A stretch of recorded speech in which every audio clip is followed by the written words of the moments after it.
जो कांग्रेस अब तक दूसरे दलों को चूना लगाती रही, उस कांग्रेस को अरविंद केजरीवाल ने कायदे से चूना लगा दिया।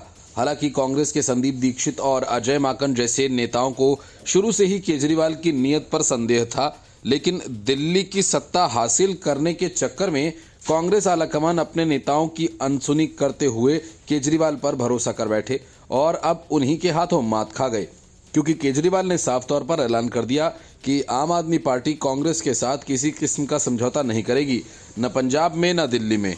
इतना कहने के साथ ही आम आदमी पार्टी ने इंडी गठबंधन को टाटा बाय बाय। इंडी गठबंधन को 2 दिन में लगातार दूसरा झटका।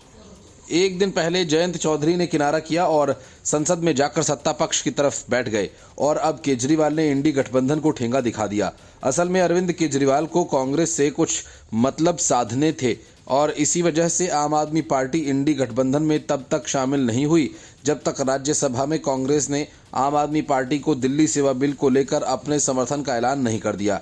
इसके बाद केजरीवाल पार्टी ने कांग्रेस को एक बार फिर से झांसे में लिया और चंडीगढ़ मेयर के चुनाव में उसका समर्थन हासिल कर लिया।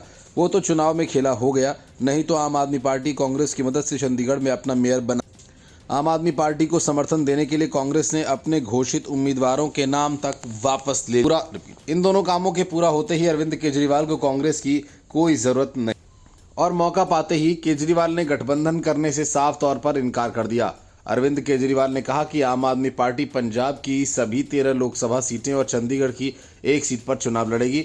इसके साथ राज्य में विपक्ष के Indian national democratic inclusive alliance का एक तरह से अंत हो जाएगा। उन्होंने कहा कि पार्टी अगले 10-15 दिनों में इन सीटों पर उम्मीदवारों की घोषणा कर देगी। केजरीवाल ने कहा कि 2 साल पहले जनता ने हमें आशीर्वाद दिया था। जनता ने विधानसभा चुनाव में हमें 117 में से 92 सीटें दी।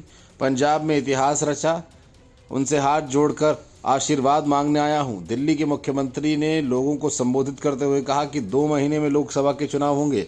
लोकसभा चुनावों के लिए पंजाब से 13 और चंडीगढ़ से 1 कुल 14 सीटें हैं।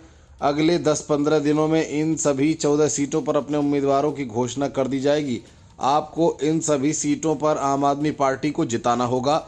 आम आदमी पार्टी प्रमुख की इस टिप्पणी से पता चला कि पंजाब में आप और कांग्रेस के बीच सीट बंटवारे को लेकर चल रही बातचीत आगे नहीं बढ़ी।